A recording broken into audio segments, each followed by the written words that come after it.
Muy buenos días, jóvenes. En esta mañana entonces vamos a seguir con las clases. Eh, esta vez vamos a ver el gobierno de Fujimori, pero en su segundo mandato, ¿no? Ya el primero, hemos visto, llega pues con una situación de crisis después del gobierno de Alan García. En este segundo gobierno, vamos a llamarle así como que ya Fujimori trata de asentarse mucho mejor, supuestamente para cimentar mejor la economía.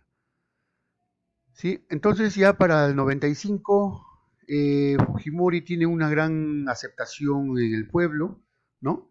Había paralizado los ataques senderistas, ¿no? Y nuevamente se estaba presentando para el segundo mandato, ¿ok? La oposición casi no existía, ¿no? Recuerden que ya él en el nuevo Congreso tiene mayoría, ¿sí? Y la oposición, pues, parece que se está más interesado en ganar curules en el Congreso, ¿no? Eh, y entonces Fujimori tiene ya una gran aceptación popular. Pero vamos a ver que al postular se van a presentar básicamente los grupos más importantes, ¿no? En este caso, Fujimori, ¿sí? Cambio 95, y el partido de UPP, que fue fundado por, ojo, no fue por Toledo, sino fue fundado por Javier Pérez de Cuellar, ¿no es cierto? Eh, y él mismo postula a la presidencia, ¿ya? A la presidencia, y lamentablemente, pues, su propaganda política no caló muy profundo en el pueblo, ¿no? Eh, bueno, él es un diplomático, ¿no? ¿no? está acostumbrado a los ataques políticos, a las pullas, a los enfrentamientos, etcétera, ¿no? Entonces, más bien llamaba a una tranquilidad, a cimentar la democracia, algo pues que el pueblo en ese momento no le interesaba, ¿no? O sea, le interesa pues eh, tener que comer y los servicios básicos, ¿no? Entonces, como que Fujimori representaba eso, ¿no? Digamos, representaba la tecnología, representaba los cambios ya inmediatos, etcétera. Es así pues que el 64% de la población es una victoria abrumadora sobre un 22%, ¿no? Entonces, Fujimori tranquilamente tiene el segundo mandato sin ninguna novedad. Vamos a ver el aspecto político, ¿ya? Eh, Contaba con una mayoría parlamentaria, como ya le hemos dicho, tiene el control de la prensa, ¿no? Con operativos psicosociales, etcétera, es decir, entretiene a la gente pues con programas bastante simples, ¿no? Pelea, bastante violencia, ¿no? Dentro de los sets. Eh, pero también hay programas de asistencialismo a la pobreza, ¿no? Por ejemplo, se crea FONCODES, Fondo Nacional de Compensación, ¿sí? Para hacer proyectos de construcción. Igualmente está el FONAVI, ¿no? Para la construcción de viviendas, ¿no? Se encarga de construir colegios, postas médicas, carreteras. E interesante el COFOPRE. COFOPRE es un organismo llamado así de la formalización de la propiedad informal, ¿ya? Y se encarga de la titulación de miles y miles de personas que han invadido en sus terrenos y ahora van a tener ¿qué cosa? Gracias a COFOPRI van a tener en papel decir que son dueños de ese terreno, ¿no es cierto? También está el PRONA, ¿no? Programa Nacional de Asistencia Alimentaria, que crea pues la distribución de pan, comida, leche, sobre todo en los colegios, ¿no? Bueno, ese es en la parte, digamos, de asistencialismo social. Vamos a ver un hecho muy relevante e importante sucede en este periodo, ¿no? En el 96, eh, el secuestro de muchas personas importantes de la élite social, ¿no? En la embajada de Japón, por parte pues de Néstor Serpa Cartolini, quien va a ser el líder del MRTA, Movimiento Revolucionario Tupac Amaru, ¿no? Y 14 subversivos más. Ellos piden la liberación de su máximo líder, Víctor Polay Campos, ¿no? y de otros dirigentes más a cambio de los 72 rehenes que ellos tienen en custodia en la Embajada de Japón. Así es.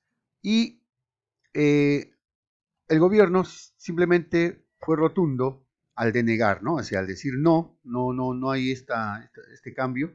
Y luego se inicia un proceso de negociación, pero simultáneamente también la opción militar, ¿sí?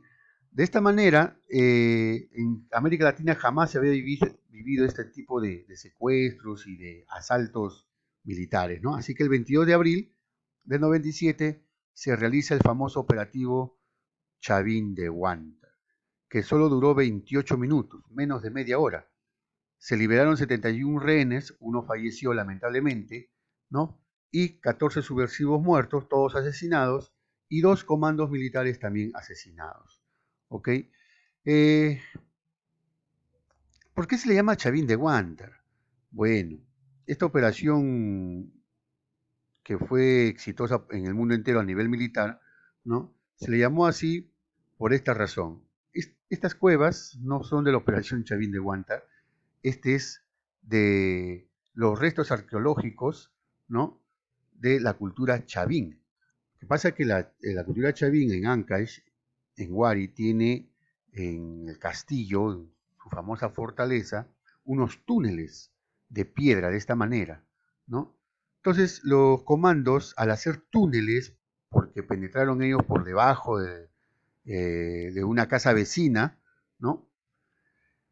Llamaron a mineros y fue muy parecido a la construcción de los túneles de Chavín de Huántar, por eso se le llamó operación, ¿no? Del mismo nombre.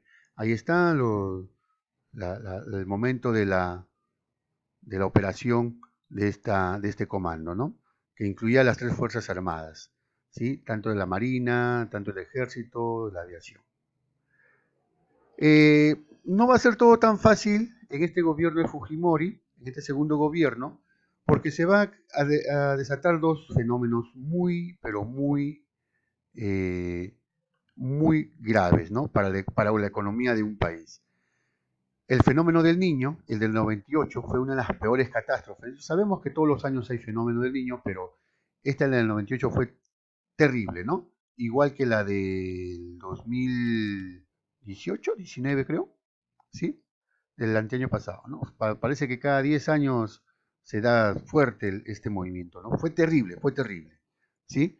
Eh, Incluso más de 171 muertos, 108 heridos, 114 desaparecidos, ¿no? Más de cerca de 5.000 afectados, ¿no? O sea, por diversas enfermedades. Entonces el 98 fue terrible, fue muy terrible, ¿sí? Entonces, y encima viene la crisis asiática, la crisis económica asiática, ¿no? Llamado el efecto dragón, que detuvo las inversiones extranjeras en nuestro país. Aquí por primera vez, ¿por qué es importante esto de la crisis asiática? Porque primera vez, muchachos, se va a, este, a ver, ¿cómo les digo? Por primera vez, la crisis económica de un país tan lejano, miren, el continente asiático, por primera vez va a ver que va a afectar a muchos países del mundo entero. Este fenómeno nunca se había visto. Por eso que le van a llamar el fenómeno de la crisis global, ¿no? Por eso que se menciona la crisis asiática. ¿Qué tiene que ver, pues, Tailandia, Singapur, Vietnam, su crisis económica? ¿Por qué va a afectar al Perú? ¿No? ¿Por qué va a afectar a Estados Unidos? ¿Por qué va a afectar a Rusia? ¿Por qué va a afectar a Europa? Pues ese es, hoy en día se le llama crisis global. Lo que afecta al país en el otro extremo va a afectar igual a los países que tienen, ¿qué cosa? A ver, gracias a la globalización, ¿qué cosa nos da?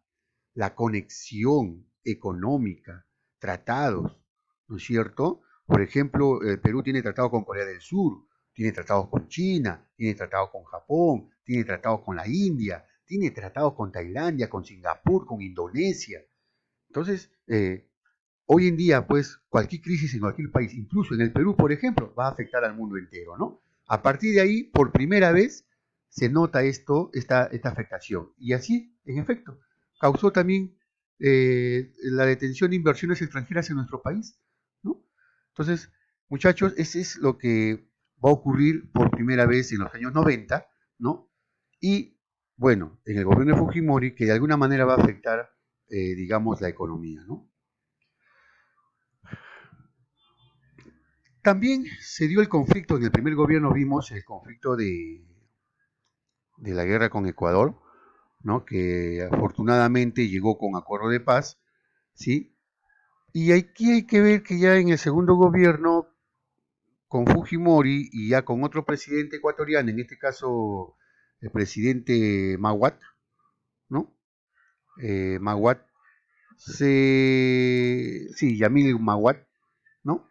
Se, por primera vez en toda la historia de los conflictos con el Ecuador, digamos que se va a cerrar este capítulo de conflictos, ¿ya? Se va a llegar a un acuerdo de paz hasta ahora permanente. Miren, allá estamos ya más de 15 años, ¿no? Y, digamos, se cierra este kilómetro cuadrado, se cede un kilómetro cuadrado de Ecuador solamente para efectos de, de honrar a sus muertos, ¿no? Se le da libre navegación por el río Amazonas, algo que tiene Perú también y Brasil que han firmado, ¿no? El Amazonas es de los países colindantes, tanto de Colombia, Ecuador, Perú y Brasil, ¿no? A pesar que el 70% del río es navegable por Brasil, pero ¿qué cosa hay? Hay derecho libre al tránsito, ¿no? No se paga aduanas por el río, nada. Es decir, los barcos peruanos y ecuatorianos pueden salir de Loreto y Quito y pueden navegar por todo el río sin necesidad de tener ningún permiso, ¿no? Pero si yo quiero llegar a un puerto brasileño, bueno, ya es otra cosa. Yo puedo navegar por el río, pero si me detengo en un puerto y ya tengo que pagar, pues, eh, bueno, y los impuestos que se requieren, ¿no? Entonces se firma la paz con Ecuador, se cierran las fronteras, algo que Ecuador no quería reconocer, que decía que tenía problemas, etcétera, etcétera. Bien, pasamos al segundo video, muchachos.